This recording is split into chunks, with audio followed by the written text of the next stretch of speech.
तो बढ़िया करो, गरीबन को किराएदार किराए पर रह रहे हैं, इनको मकान दिलवाए और मशीन इनके दे। शासन काल में तो ऐसा कुछ नहीं हुआ जो कि गरीब अपना पेट भर सके, अपनी फैमिली चला सके या अपने बच्चों को पढ़ा सके, ऐसा कुछ भी नहीं हुआ। वो 30 रुपये 50 रुपये 100 रुपये करा देते, आज 300 रुपये का पर मंथ रिचार्ज कराना पड़ता है।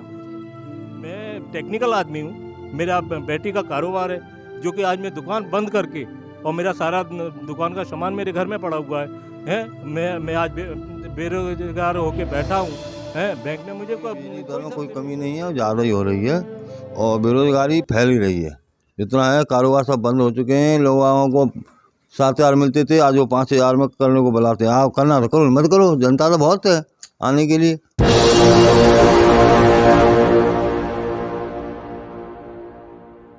नमस्कार, आप देख रहे हैं एनबी न्यूज़ 24/7 नीलम बोध के साथ। और आज है हम 90 ग्रामीण विधानसभा आगरा में।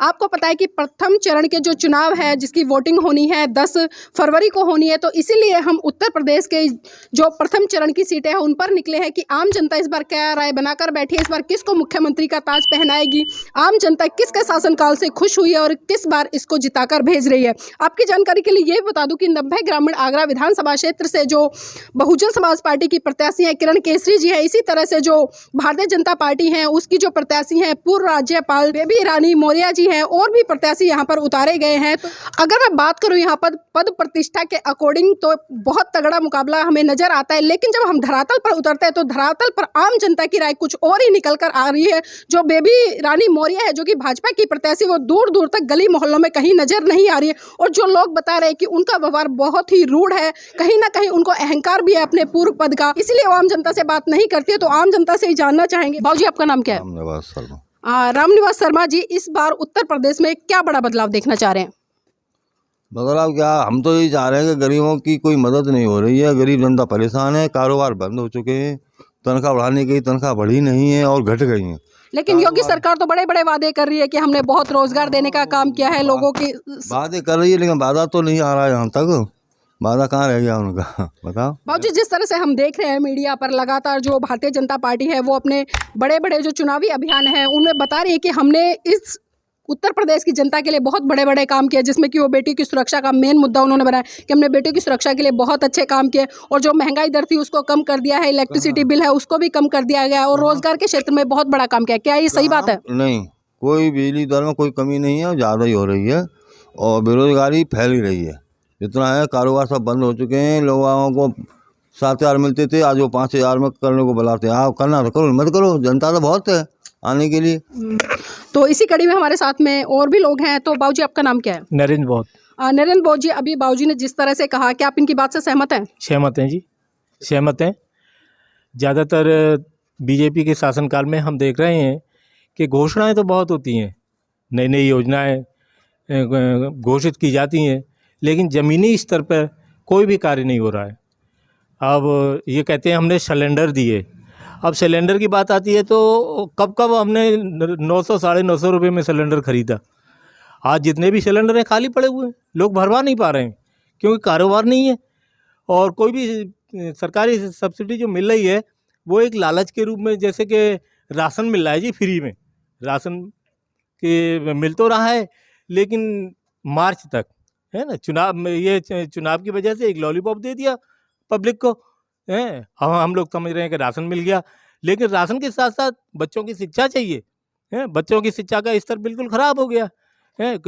और प्रधानमंत्री योजना के अंतर्गत लोन मिलेगा, ये मिलेगा, बैंकों के चक्कर लगाते लगाते पैर थक जाते हैं। और बैंक वाले के बोलते हैं कि ग्राम जो है डिफ़ॉल्टर है, क्योंकि जो मतलब उनके जो शासनकाल के जो लोग हैं उनको लोन अनाधुन कर दिए जाते हैं, फिर वो भरे नहीं जाते तो गांव डिफ़ॉल्टर हो जाता है। जो ज़रूरतमंद है, वाकई मैं टेक्निकल आदमी हूँ, मेरा बेटी का कारोबार है जो कि आज मैं दुकान बंद करके और मेरा सारा दुकान का सामान मेरे घर में पड़ा हुआ है। मैं आज बेरोजगार होके बैठा हूँ, हैं। बैंक ने मुझे कोई सब्सिडी नहीं दी। तो इस बार वोट किसको देंगे आप? अब अभी तक तो हमने विचार विमर्श हो रहा था। अब बीजेपी के कैंडिडेटों से तो हम परेशान हैं क्योंकि ज़मीन पे कोई काम नहीं हो रहा है। बाकी सपा का भी शासन देखा है, उसमें गुंडा तत्व बढ़ जाता है। और हमारे याद में हमें याद आता है मायावती जी का कार्यकाल, है ना, बीएसपी का कार्यकाल। तो उस समय पे सारे ही अधिकारी अपने ऑफिसों में टाइम से आते थे, सारे कार्य थ्योरिकल भी होते थे, ज़मीन पे भी होते थे। तो मेरे अपने ख्याल से इस समय अगर सत्ता में बीएसपी आती है तो वो काफ़ी देश के लिए और पब्लिक के लिए अच्छा दिन आ सकता है। हम कहते थे कि अच्छे दिन आएंगे, तो शायद अच्छे दिन बीएसपी ले आए। जी, अच्छे दिन आएंगे, ये जुमला तो भारतीय जनता पार्टी का रहा, लेकिन अभी भाई साहब ने जिस तरह से बाबूजी ने कहा है, अगर बहुजन समाज पार्टी सत्ता में आती है तो वास्तव में अच्छे दिन आएंगे। तो शर्मा जी, आप से जिस तरह से मैं बात कर रही थी, मैं जानना चाहूंगी कि आप इस बार किसको वोट दे रहे हैं? अब जो इन्होंने कहा है वही हमारी बात है, एक ही है, कोई ऐसी बात नहीं है। जो सत्ता आएगी, सत्ता जो काम होगा तो वोट तो उसी को दिया जाएगा ही। जी, लेकिन यहाँ पर हम देख रहे हैं कि जिस तरह से भारतीय जनता पार्टी ये कह रही है कि जो ब्राह्मण वोट बैंक है वो तो भाजपा की तरफ आ रहा है, क्योंकि हिंदुत्व की बात कर रहे हैं। तो क्या लगता है, उनकी बात सही है या वास्तव में वो गलत है? अब तो अभी तो ऐसे ही चल रहा है, कोई किसी की कहता है, कोई किसी की कहता है। अभी कोई ऐसा वो नहीं है बीएसपी का, तो बीएसपी का वोट साइलेंट में जी, है। हमारे साथ में कुछ युवा भी हैं यहाँ पर, उनसे भी जानना चाहेंगे। आप युवा हैं तो जानना चाहूंगी कि जो योगी सरकार ने रोजगार देने का वादा किया था, उस पर कितनी खरी उतरी है?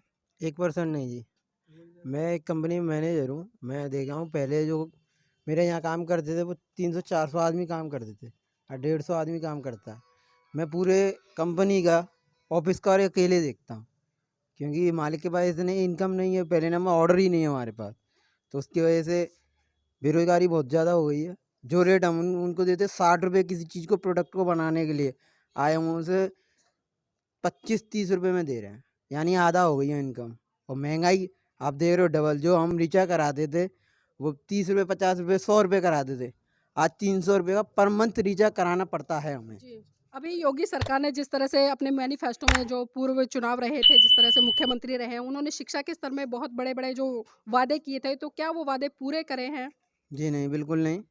जो मैं देखता था, मैं हर साल जो वैकेंसी के लिए वो डालता था फॉर्म, ये 3-4 साल में मैंने अभी तक एक फॉर्म नहीं डाला। एक रेलवे का डाला था, जो जिसके पेपर ही करीब 3-4 साल बाद कराया गया है, और वो भी उसका रिजल्ट भी आया तो किसी प्रेशर में, ये वोटिंग की वजह से ही आया, इसी समय आया है।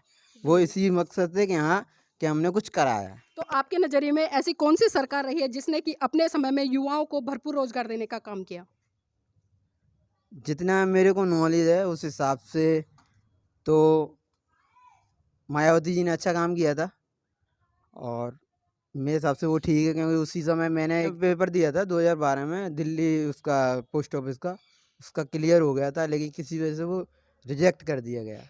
जी, तो आपने सुना कि युवाओं ने भी स्वीकारा है कि अगर उत्तर प्रदेश में किसी ने रोजगार देने का काम किया है तो वो बहन कुमारी मायावती हैं, और इसीलिए युवा फिर से भरोसा जता रहे हैं बहुजन समाज पार्टी पर, और इस बार वो बहुजन समाज पार्टी को ही वोट करेंगे। भाई साहब, आपका नाम क्या है? जी, सतवीर बहुत मेरा नाम। सतबीर जी, इस बार उत्तर प्रदेश और खासकर अभी जो प्रथम चरण के चुनाव है, हम ग्रामीण विधानसभा में है, तो कैसा रुझान है यहाँ पर लोगों का, और आप किसको वोट दे रहे हैं? यहाँ पर रुझान हमारी मायावती जी का बहुत अच्छा है। केसरी जी हमारी यहाँ से इस सीट को निकाल के ले जाएंगी, और यहाँ पर इतना अच्छा कार्य चल रहा है कि यहाँ पर बघेल समाज से, माहौर समाज से शर्मा जी हैं और जाट हैं, सब हमारे समर्थन में, पूरे 100% समर्थन में, और यहाँ से सीट हमारी निकल के जाएगी 100%। और मायावती जी के जो काल में काम होता है वो किसी काल में काम नहीं होता, किसी के दौर में काम नहीं होता है। यहाँ पर जो खरंजे हुए थे पहले, जो हमारी मायावती जी के शासनकाल में हुए थे, इस समय पे उन्होंने सब कुछ वादे किए थे, मगर ऐसा कुछ काम नहीं कराया है। और यहाँ तक के कुछ गरीब लोगों को कार्य, जैसे काम मिलने की वो होती थी, उनको बहुत पीछे कर दिया गया है। जैसे कि 10,000 रुपये में काम कर रहा है, 10,000 रुपये महीने, उसको मिल रहे हैं 5,000 रुपये महीने, उसको भी ये कहा जाता है करे तो कर, नहीं तो भागो यहाँ से भाई। उसके बावजूद भी इनके शासन काल में तो ऐसा कुछ नहीं हुआ जो कि गरीब अपना पेट भर सके, अपनी फैमिली चला सके या अपने बच्चों को पढ़ा सके, ऐसा कुछ भी नहीं हो पा रहा है। और ऐसा होने में ये बहुत गलत हो रहा है, क्योंकि अब इसमें यह है कि गरीब को जब मजदूरी नहीं मिल पाती है तो कुछ भी नहीं है उसका। तो जी, तो आपने सुना कि हर वर्ग की यहाँ पर आवाज़ निकल कर रह रही, खासकर मैं ग्रामीण विधानसभा क्षेत्र 90 की बात कर रही हूँ। हर व्यक्ति चाहता है कि इस बार बहुजन समाज पार्टी को वोट करे, और यहाँ पर माता जी भी हैं, उनसे भी जानना चाहूँगी। माता जी, आपका नाम क्या है? प्रेमवती आप प्रेमवती माता जी, इस बार किसको वोट दे रहे हैं आप? मायावती को देंगे। आप बहन जी ही क्यों? अब बिना तो बढ़िया करो, गरीबन को किराएदार किराए पे रह रहे हैं, इनको मकान दिलवाए और मशीन दई घर में, गरीबन के काजे और भी रह रहे हैं, और अच्छा करो मायावती। जी, देखिए माता जी बुजुर्ग हैं और अनुभव है, उन्होंने बहन जी का शासनकाल बखूबी देखा है और जिस तरह से बताया कि बहन जी ने गरीब लोगों को मकान देने का काम किया था और उस पर पूर्ण तरह से उनका कब्जा भी दिया था, तो ये काम अगर कोई कर सकता है तो माता जी ने कहा है कि बहन जी है, इस बार हम बहन जी को वोट देंगे।